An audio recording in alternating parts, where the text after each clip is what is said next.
And we are live. Hi, good evening, everybody. Welcome to She Built It Boss Lady Chronicles. I am Shrita Gaskins-Tillett. I am your host, and this is the show where we feature the amazing stories of women who are owning their power to transform their lives. And so I am super excited about tonight's guest. I can't wait to introduce her to you. But while I'm waiting for folks to log on, I just want to remind you, if you are watching us live, please say hi in the comments. Put your questions in the comments. We want to hear from you. We like talking back to you guys. If you're watching the replay, hashtag replay, still put your questions in the comments. I'll be happy to pass your questions along because I know that you're going to want to get all the information that you can from this valuable resource we have joining us tonight. And then just as a quick reminder, there's a masterclass this coming Saturday, the 8th at 11 a.m. Eastern Time. And it is the Aligned and Energized, the Boss Lady's Self-Care Blueprint for Thriving in Stressful Seasons. So I put this together because, I've been talking with women in my community and other places, and everybody is just feeling this constant level of stress and dis-ease. And so I thought that it would be good if we came together to talk about the stressors, but also to strategize and plan how we can set ourselves up to thrive in spite of the stress. So that's this coming Saturday at 11 a.m. Eastern. I'll make sure to put the links in the comments here, but also you can always check out my Facebook page or the Boss Lady Dream Builders Facebook group. All over the place, you should be able to get that link. Also, the website, www.bossladydreambuilders.com. So without further ado, I am going to introduce tonight's guest. So I have joining me tonight, Lindiwe Greenwood. She is a board-certified family medicine physician and CEO and chief innovator of Total Renaissance Wellness, a health and wellness consulting firm where she uses her more than 20 years of clinical expertise, as well as the insight she's gained outside of the exam room to inspire, educate, and transform. TRW aims to work with corporations, firms, nonprofits, schools, and individuals. The goal of TRW is to teach self-care and resilience skills to help these groups communicate better, live their best lives, and thrive. Dr. Greenwood is a dynamic public and motivational speaker who has been featured at many national and regional conferences. She is certified in mind-body medicine, as well as experienced in advanced coursework in food as medicine from the Center for Mind-Body Medicine. She is a member of the Center for Mind-Body Medicine faculty, supervision team, and has served as Associate Clinical Director. She leads online mind-body medicine skills groups and has been involved in training initiatives and national programs for the center. Dr. Greenwood previously owned and operated her own primary care practice in Columbia, Maryland. She has worked in a variety of clinical settings, including Johns Hopkins Community Physicians and Mercy Medical Center, where she taught medical residents and students. Dr. Greenwood earned her BA in Interdisciplinary Studies from the University of Virginia as an Eccles Scholar and went on to earn her MD from the University of Maryland School of Medicine. She completed her family medicine residency at the East Carolina University Brody School of Medicine. In her spare time, Dr. Greenwood enjoys gardening, cooking, writing, traveling, watching movies, listening to music, and spending time with her family. Welcome, Dr. Greenwood. How are you? I am well. Thank you so much. I'm listening to that bio and I'm like, who is that lady? Okay, you're frozen from me. Okay, I think it is my signal. I'm sorry, guys. I hope we can hold on here. Yeah, so great to have you with us tonight. I was going through your bio, and there are so many different places where I feel like our lives should have intersected before now, but they Agreed. didn't. But I'm really happy to get to know you because, like I said, you're here in Maryland. I'm in Maryland. I was at Mercy for a while. You were at Mercy for a while. So it's just interesting how you can be, kind of on parallel tracks and For not sure. really cross. So Yeah, tell for me, sure. I like to usually start by having my guests take us through their journey. I want to know, just your journey through medicine. Did you always know you wanted to be a physician? how did you come to choose family medicine as a concentration? Wonderful. Yes. Well, I can tell you that I wanted to be a doctor since the age of 8.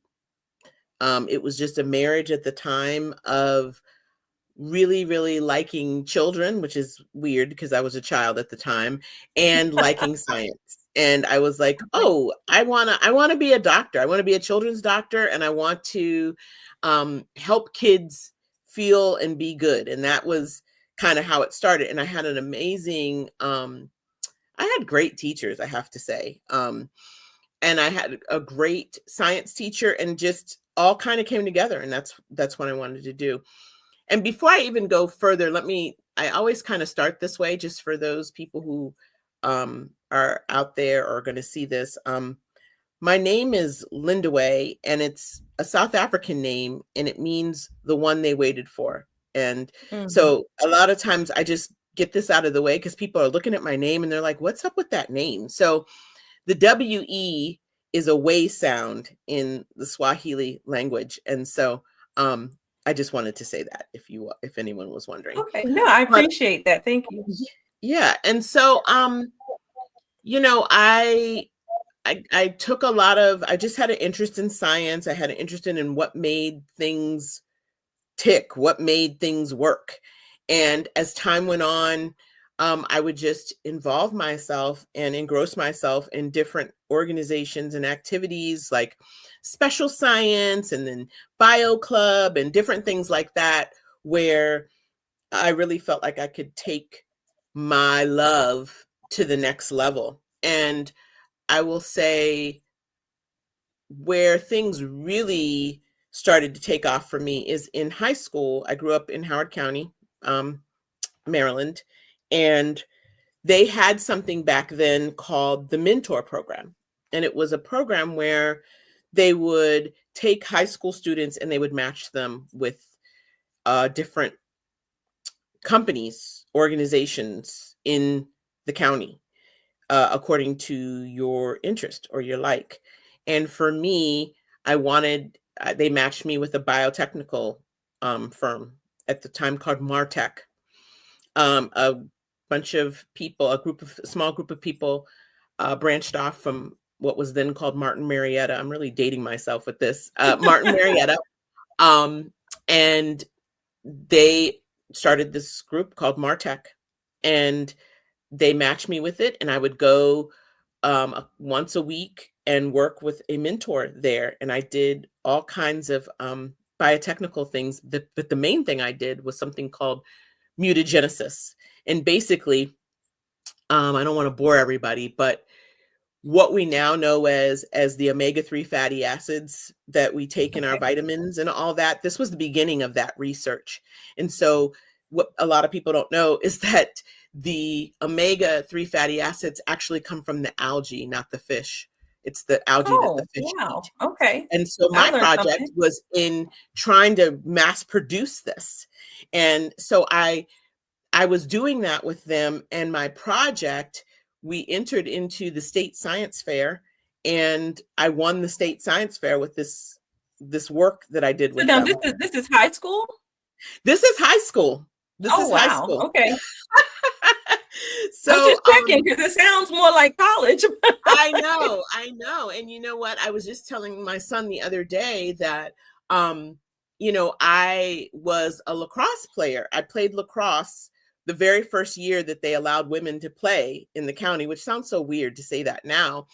And I was pretty good, but then I took that 11th grade year off to do this stuff. And then I came back and played varsity lacrosse. But I was just telling him, I was like, had I gone all the way through, I would probably have been a beast. But I took some time off to do my academic thing, but I told him, I said, it paid off. So it's all good. But yeah, so I did this. I went to the International Science Fair. I did not win that, but it just put me on a trajectory. And I would volunteer in Candy Stripe and did that at the Children's Hospital down in DC. And then I ended up going to University of Virginia, Wahoo Wah, if there's any Wahoos out there, and just loved it. And I was pre-med there. However, I was part of that program that you mentioned called the Echo Scholars Program. And what made that unique, it's a program you have to be selected into, and only 7% of the incoming freshmen are part of it, but you don't have to major. You're allowed to take graduate level courses when you want to. And so I was thinking, if I'm going to be pre-med, which is very prescribed, as you know, you have to do all of these different things. Some of them we like, some of them we don't. Yes. Organic chemistry for me. For me, physics. Okay. That would be number 2. I felt like, I want to take stuff that I could never take again, because once I get to medical school, then it's definitely right. You're on a track. Yeah. So I would take stuff like archaic cult and myth and metaphysics, and sit there and ponder with people about whether the red that I see is the red that you see, and all kinds of things like that. And so it's definitely been a journey. And what I can say is, one of the things I've learned is everything I think that happens to us in our lives is a stepping stone for something else. Often, the path that you take, the people that you meet. It's even going back to what you said about how we were like probably passing, ships. Yes. And, but we met when we're supposed to meet. Right. And so, absolutely. Yeah, same thing with my path. Like everything that I did or didn't do ended up playing a role later. When I got to UVA, I worked in a lab, and because of my work I had done with MarTech, that had helped me to work in the orthopedic lab at UVA, and then that went on to help me to get a spot in medical school. And then when I got to medical school, which I went to the University of Maryland, very proud of that. And one of the best pieces of advice I got in the journey of going through medical school was, for those of y'all who don't know, in the beginning, you're kind of doing all the academic and classroom, at least the way it was when we were coming along, Sharita. I don't know. I'm not sure what happens now. I'm sure it's probably similar, but I think so. The first 2 years is a lot of book work. Second year is pharmacology. You're doing, you're learning all the backbones to medicine. And then the third and fourth year for us was the clinical years. That's when you're on the wards, you're learning you go through what we call rotations, all the different rotations.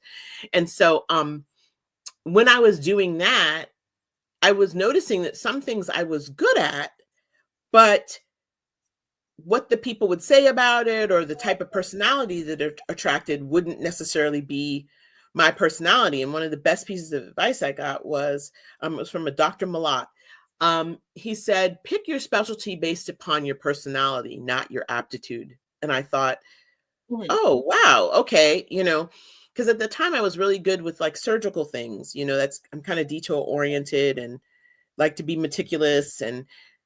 But every rotation I'd go on, I would want to know what was going on with whoever I had encountered on the previous rotation. And so, like I delivered a baby, I'd want to know how the baby was doing. Or if I had been part of a surgery, I would always go and ask one of my colleagues, or fellow classmates, hey, what's going on with Mr. So-and-so, And that's when I realized I'm a family medicine doc. You could have that continuity. I like the continuity. Yes. I like the continuity, and I was invested. I cared about the long term, And so once I kind of figured that out, I wanted to then go somewhere where I felt like I could really spread my wings and learn full throttle family medicine. And what I mean by that is we're in a very, being in the DMV area, we're in a very specialized, highly super specialized area. In East Carolina, which is in Greenville, North Carolina, while there is a huge college presence and a hospital there, you're kind of like it. people come from the surrounding areas to come to So that center. did you do deliveries and all of that stuff We in did. I've Grand delivered Rapids? 50 babies myself. Okay. Yes. And I had colleagues who went on to do C-section fellowships, which is something that would never happen up here because it's just, Yeah. Yeah, you know, because my there's famous thing. too many OBGYNs available. Well, and yeah, and it's my famous thing is if you've got a mole on your cheek, you know, is the dentist doing something about it? Is the dermatologist doing something about it? Is plastics doing something about it? Or is maxillofacial doing something about it? I mean, like Right. literally you Yeah. have a lot, you know, and that's a blessing that we have that. But Oh when yeah. you're learning and you want to be able to like stand on your own, you want to go somewhere where the buck stops with you. And so that's how I ended up down in East Carolina University. Okay. And I have So to I have a say, question. I have a question uh, for you. yeah, Who were your mentors? Who advised you? Because, as I think about your journey, there are some places like when you were talking about undergrad and the fact that you decided to do interdisciplinary studies and learn about things that you wouldn't be able to learn. Was there somebody who told you should do that, or you just how did you know that medical school was going to be so prescribed and that you had these other interest that you wanted to pursue while you had the opportunity? that's a great question. That's a great question. Well, I have to say, just in general, being at the University of Virginia at the time, it was I guess what I would call somewhat of a golden era at UVA in my Okay. mind. There was a real push for diversity at the time, and it was a place where they were really looking to bring in all types of people and have them learn at this amazing institution of higher education. And to that end, we had a group there of administrators who served as mentors to all of us that came into UVA at that time. So I would just, that was my long way of saying I definitely had like general mentors at the Sure. university. Um, and being in the Eccles Scholars Program, we then also had advisors in that program that helped us to understand what it was to be an Eccles Scholar. We also were housed in a few dormitories were just that housed mostly, if not all Eccles, half Eccles. So I definitely know that I, leaned on that. And then some of it was just my personality. I'm a Mhm. comparative shopper. I like to try all the things out and see um what works best for me. And I felt like that opportunity gave me that that institution gave me that opportunity. It was a great experience. Okay. All right. So now I want to transition a little bit because, when I read your bio, I talked a lot about mind body medicine. And so I would like to understand better what drove you to make the transition, if you will, or expansion, maybe might be a better word, Yes, yes. from family medicine to incorporating mind body medicine and how it all integrates right now. Like, are you still doing family medicine and you're just bringing in mind body practices? How are you operating right now? Great question. So when I look back over my life, kind of what we were talking about, there's little stepping stones or little inklings of things along the way. I have always been attracted to, respectful of, curious about what I would call integrative medicine, integrative things. I remember being pretty young and going to things like the Whole Life Expo.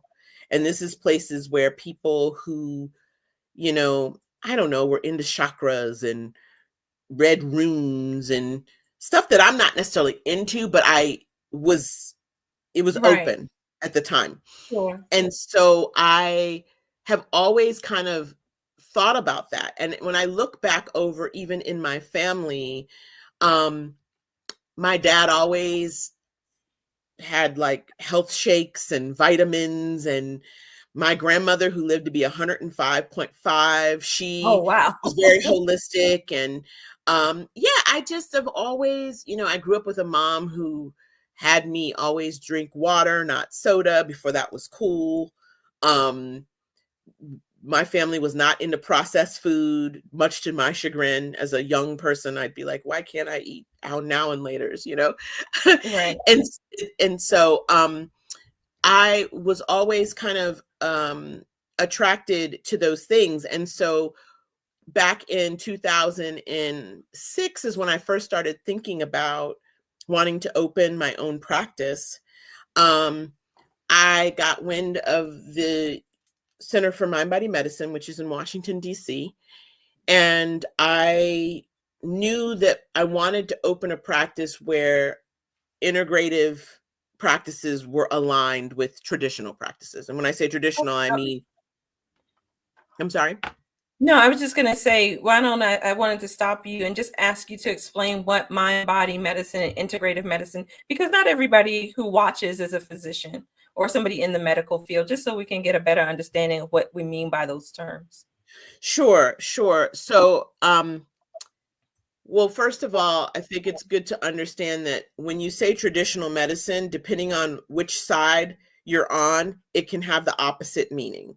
So when I'm saying traditional medicine, I'm talking about Western medicine Right. versus Eastern medicine, which is really actually the true traditional medicine. So that would be like tribal medicine or medicine from indigenous people and things like that. And so when I talk about integrative and complementary medicine, I'm talking about, and I'll talk more about mind body medicine specifically in just a moment, but I'm talking about things such as using breath work or using acupuncture or using yoga, or all those things that are kind of considered complementary to that traditional medicine, the Sure. traditional Western medicine.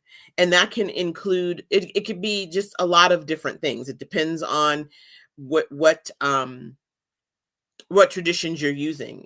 Are they traditions from China? Are they traditions from India? Are they shamanic uh traditions? So that's what I mean Yeah. by that.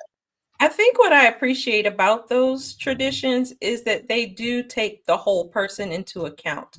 I think with Western medicine, a lot of times we're looking at a disease state and we're just attacking that disease state. So maybe we're doing whatever medication or whatever therapy, but we're looking at that one thing almost in a vacuum and not really in thinking about all of the things that have led to this whatever this issue is. And so not understanding that what we eat has a huge impact, not understanding that how we feel, the stress that we experience or whether or not we're getting enough rest or our family origin, just how things all come together. 1,000%, 1,000%. And that's a good tee up for how I ended up getting into it within my practice. Was when I first was opening my practice, I wanted a set of tools other than a prescription pad to help my patients. And it was like, I wanted something that was what I called at the time tried and true, not too woo woo. And when Yeah. I researched that, I found the Center for Mind Body Medicine, which it was founded and headed up by Dr. James Gordon, who is a Harvard trained psychiatrist. So I felt like there's no more validation than that. And so that started Right. my journey with mind body medicine specifically. I first went to a training in 2008, and then I went to an advanced training, and then all the way up through 2017, there were all kinds of twists and turns, and three children and a practice and all kinds of things. But I became certified in mind body medicine, and we really use it. The center teaches a trauma informed self-care model, and what that means is, this is, if I really were going to make it as most basic as possible, we meet people where they're at. When something is trauma informed, it's inclusive of the fact that people have trauma, people have experiences, people have triggers, and what we're going to use to help you is going to be mindful and inclusive of that. And so I teach skills such as meditation, both active and concentrative, movement. You talked about the nutrition. That's one of my favorite things. There's mindful nutrition. There's spirituality, and that's not to be confused with religiosity. This is spirituality, that which is bigger than ourselves, that we connect to. And a whole host of different tools that I use and I teach. And I use those tools with people individually. I teach them to students. I teach them to staff. I teach them to large groups. I've used these skills with people all over the world, quite frankly. And it has been, when I first started learning them, they were life-changing for me. And that's what really made it become something that I use every day. You asked about, is it something that's in place of or in lieu of or in concert with? I do not practice traditional medicine in a practice anymore. I haven't done that since 2016. Well, I can't really say that. I did some telemedicine and things. I mean, once you're a doctor, you're always a doc. Yes. But now everything that I do is much more consultative, and I use what I learned over all of these years to help people to create well lives for themselves. And that can be in a lot of different ways. These I think what's great about integrative and complementary medicine is it's universal. You can use it in all different aspects of your life. So you say it transformed your life. Can you give us some examples? Sure. Well, at the time, I was wanting to have a second child, and it was not happening for me. And I went to the Food is Medicine conference, and that's when I really learned, and that was in addition to the mind body medicine conferences that I was going to. But that's when I learned a lot about inflammation and how what we eat can contribute to inflammation. And at the time I didn't know, but I had endometriosis. And so one of the course proctors at the time had written a book, and I got the book and I read the book, and that coupled with learning how to decrease my stress, learning how to use different tools to have more self-awareness about, because that's half the battle right there, is just we're so busy, we're so disconnected from ourselves, Yes. we're always distracted, we don't even always know what is going on in our own bodies. Yes. Yes. Right? And so for me, this book, coupled with the very sound nutrition advice, the book was by Dr. Joel Evans. I found myself changing. I found myself changing what I ate. I found myself looking differently at foods. I remember going to that conference, and people would literally have plates piled up high of all these foods, but it was fine because it was like amazing cabbages and wild caught salmons and fruit purees and just this very vibrant, amazing food. And even though I can't say that 100% was why I ended up getting pregnant, it definitely played a role Sure. in, yeah. And I was a believer. I also, with going through opening my practice and working with my patients, I would utilize those skills on a regular and daily basis to help me deal with the stresses that I was dealing with at the time. And so it just became something that I was living, and I wanted to help other people to recognize and to become familiar with and to be able to do those skills and understand those tools as well. So how do you feel like it has changed your practice? Once you introduce these skills, what are the differences that you were able to see in your patients? Well, that's in so many different ways, so many different ways. Number one, it gave me a skill set that I could now teach to um, patients in a different way than I might like. Traditionally, I might have said to someone, "Hey, you have this headache. Here are the different medications that you can take for this headache." And I might go over a list of side effects and what's better or what's worse. Once Okay. I had started integrating, and that's what I would do. I would literally side by side, I would talk about those medications, but then I'd say, I also want you to do some biofeedback every night, and I want you to keep a journal. And I want you to bring that in, and I want you to listen to this music, and this is what I want you to start to record about yourself. And what I found was, like, little by little, a lot of the patients were getting off the medications. At the time, I wasn't aware of all the research that's been done, but there's so much research now, and the Yeah. center keeps track of all of that research now, so it's easier for me to do. But at the time, I was like, wow.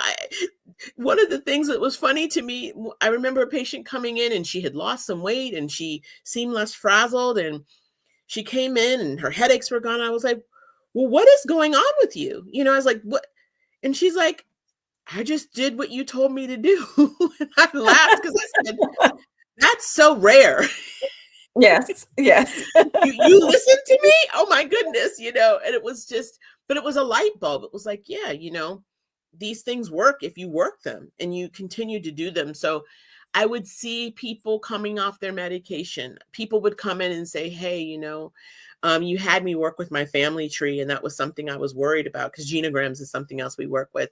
And I have such a better relationship with my family, because now I understand where some of those habits come from.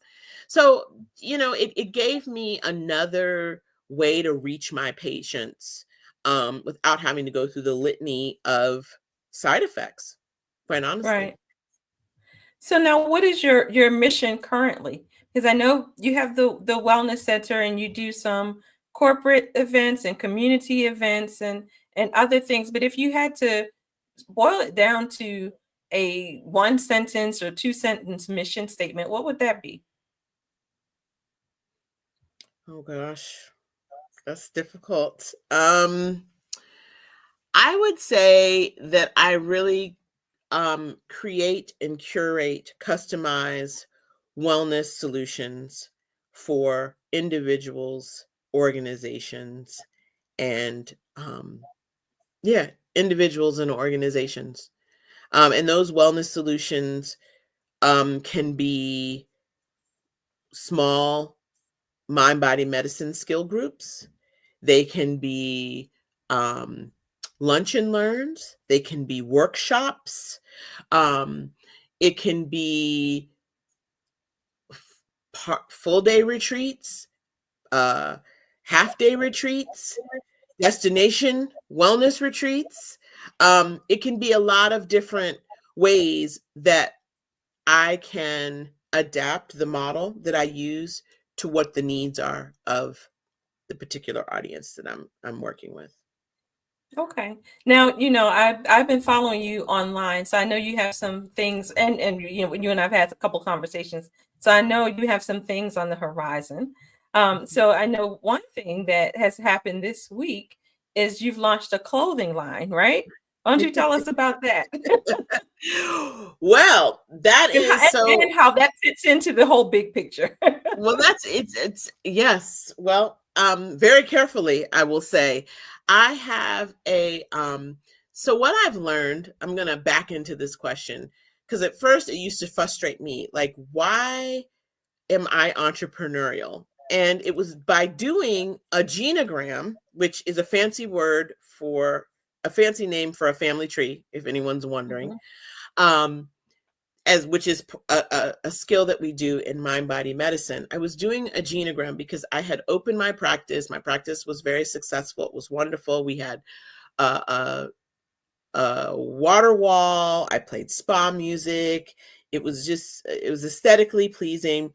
But I opened my practice about 6 months before the bubble burst and the recession in 2007.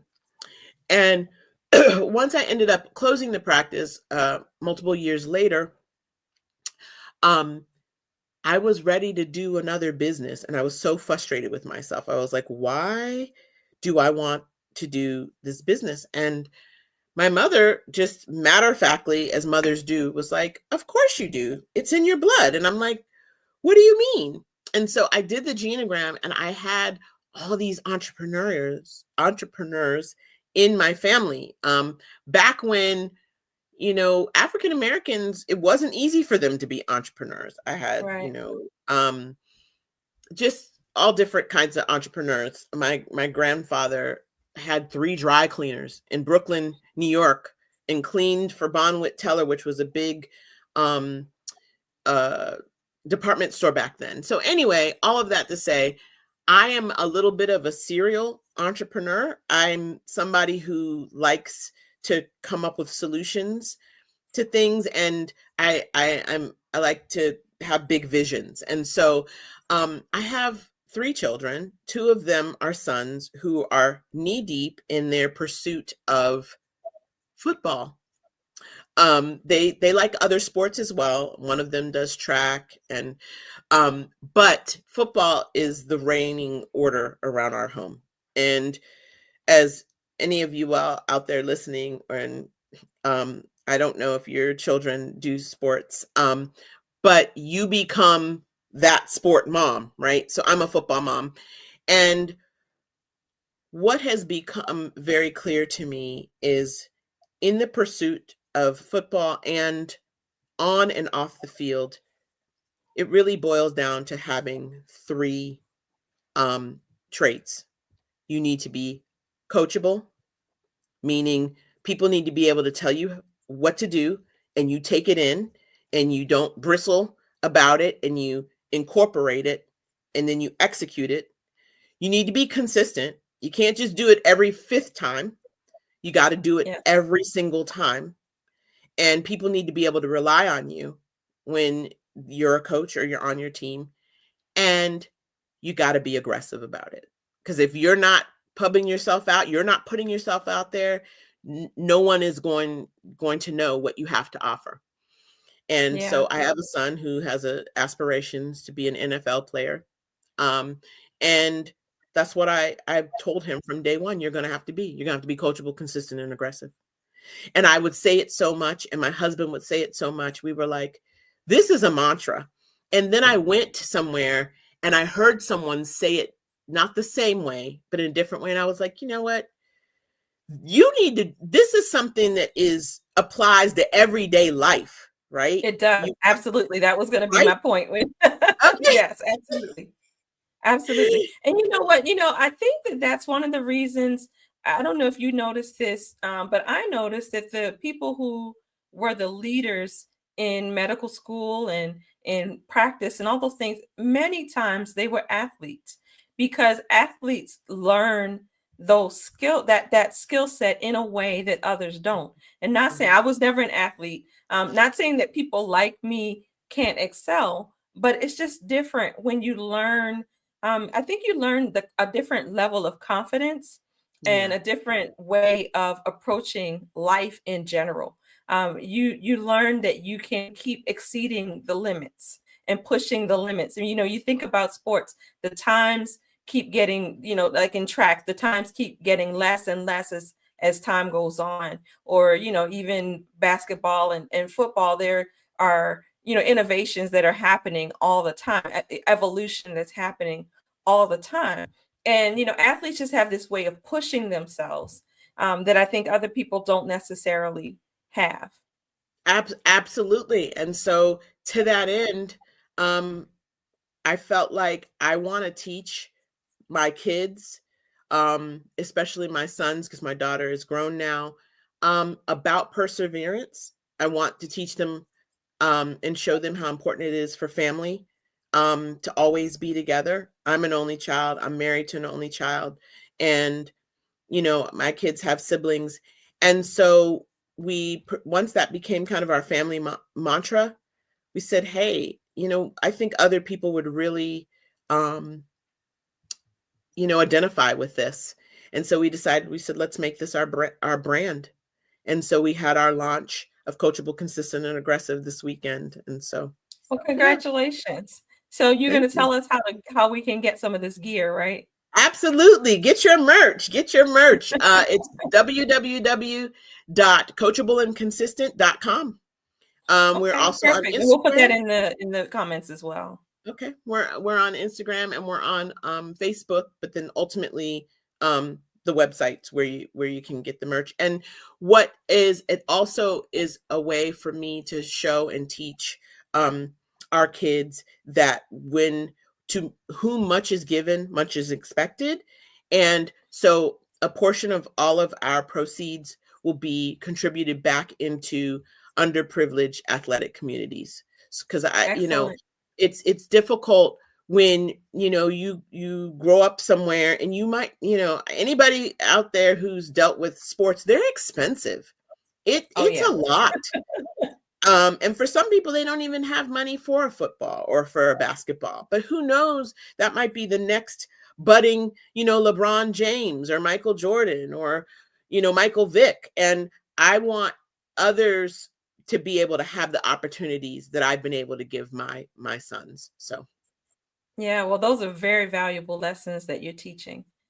So then there's one other thing that I know that you have going on that you didn't have in your bio, and that's a retreat. Don't you have a retreat coming, right? I do. As my girlfriend the other day, she's like, Lindiwe, you are doing the most, and I'm here for all of it. Good. Yep. Yes. A So Renaissance woman. what'd you say? Yes. Well, You're a Renaissance woman. that was a whole story of how that name came to be, but now you see why it is.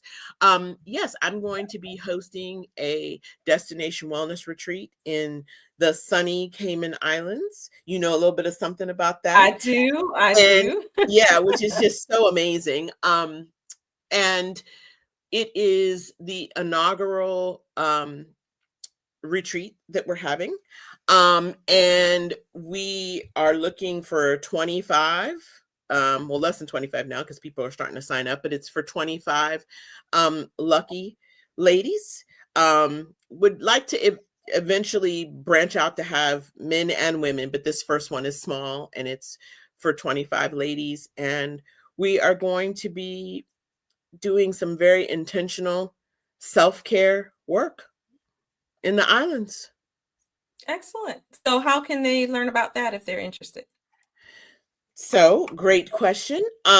You can go to my website, which is www.inspirehealthwellness.com. And the retreat Okay. page is right there. All right. Again, all of those links will be in the comments. So we're almost out of time.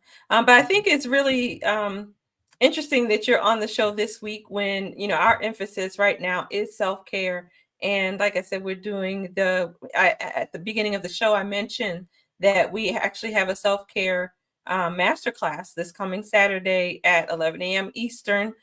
Those links will also be in the notes. But yeah, but I just think it's interesting because it's so appropriate right now. You and I were talking off camera, and I was saying how I feel like in this country in particular, at this moment, we are all kind of experiencing a collective trauma.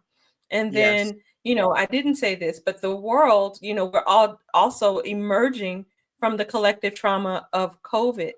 And so, I think it's more important now than ever that we take care of ourselves, that we recognize that we're not machines, we're people, we're whole people, and there's so many parts of us, and we have to honor all of those parts if we want to be well. And so, if there is a woman who's listening today and she has no idea how to even begin a self care journey, what's the single best thing you would recommend for her? Great, great, great, great, great. And let me just, before I answer that question, I should have said the name of the retreat. It's the Reconnect, Renew, Recharge Retreat, by the way. Okay. I feel that the base and most foundational practice of any self-care journey begins with the breath. Okay. For me, that's what I teach people. It's getting centered, it's getting grounded, it's getting quiet, because only when you start from that position can you actually have awareness about what you're feeling, what your needs are, what are your next steps. So anybody who's like, oh my gosh, there's so much going on, there's so much trauma, I'm overwhelmed, I don't stop, breathe in through your nose and out through your mouth and center yourself. I mean, it never gets old. It never gets No, old. I mean, no. when I do talks on this, one of my favorite slides is it in this world, in this life, it doesn't matter if you're black, white, brown, purple, male, female, young, old, Democrat, Republican, independent, you have to breathe. It's the single Yeah. most collective thing we do as humans.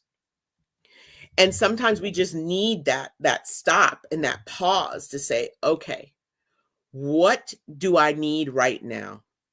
And from that space, that's when I say to people, okay, what is coming up for you? What are you noticing?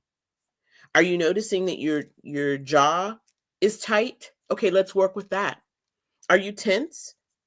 What happened right before you became tense? What was the trigger?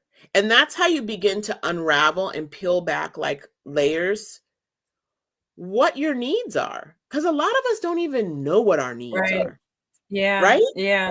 Absolutely. No, you're absolutely right. I talk about this all the time. I'm doing a coaching program right now, and the Dream Accelerator. But the secret of it, I guess, if you will, is that you can't. I don't believe you can realize your dreams until you've built a foundation of wellness, and so Mhm. much of that has to do with knowing yourself. And a big part of knowing yourself is knowing what you want and what you need. But you're Mm. right, our lives are so hectic and so busy and so, you know, programmed that we don't take the time to even connect with ourselves. Yes. We to ask ourselves, what do I want? What do I need? What's bothering me? So I think that the breath work that you mentioned is so important because it kind of grounds you and puts you in the present moment and maybe puts you in a posture to be able to do that check-in. 1,000%. And I mean, when I first sit and I breathe with people, I even talk them through that there's physiological changes that are happening. And when you're taking in that oxygen, you're stimulating that vagus, VAGUS nerve that is then going up into your chest and going into your brain and telling your breath to slow down and telling your heart rate to calm. I mean, these are physiologic things that I always kind of chuckle because the original doctors, our grandmothers, they knew that. They'd say, sit down, take a breather, sit down somewhere, Yeah. take a breath. They didn't know what they were saying, but they knew it worked. And that goes back to Right, that, right. the ancient, that real historic medicine that we've gotten away from. And so 100%, we are, everything in this society is geared for us to be distracted. We're on our phone. Yes. There's a beep coming in. We've got to answer this text. We've got an email. They have alerts. All the things that you don't have that time and that space. You've got to, it's almost, to me, it's like when you got to turn the phone off or you got to reboot it, you've got to do that for yourself. Yes. Yes. You've got to stop and you've got to pause and you've got to say, okay, what is it that I need? Is it rest? Is it hydration? Because so many times we Right. think that we're hungry, we're actually thirsty. I Right. have a whole presentation on that. Is it that we need a reboot? Do we need to unplug? Do we need to, dismantle something that we thought we needed to build up? And the other thing that I really get into when I do my mind body skills groups with people is we're hardwired to always put other people's needs ahead of our own needs. But Yes. you really have to put your own mask on first, because you can't give, from an empty cup. You cannot. Right. And so many times people wear it as a badge of honor. Oh, my biggest fault is I never asked for help. Don't be proud Right. about that. And we're That's all here. We're here to help each other anyway. We're here That's to why help we're each other. creative. We're in community. And somebody, or to hide or to mask when we're struggling. But how often have you learned from someone looking like they're perfect? Do you learn more from that person? Or look at Oprah. Look at Brene Brown. They became billionaires from being authentically who they were. People Yes. learn from you sharing your journey. People learn from that modeling that it's okay to not be okay. And how can we, like you said, do in community, how can we come together to be our best selves? Yes. Yes. Absolutely. Well, it's been such a pleasure having you. Thank you so much for sharing with our audience. Why don't you tell us once again, how, if people are interested in working with you, how can they find you? Yes, you can come to my website. It's www.inspirehealthwellness.com. I also am Total Renaissance Wellness on Instagram, as well as Total Renaissance Wellness on Facebook. And I'm on LinkedIn as Dr. Lindiwe Greenwood.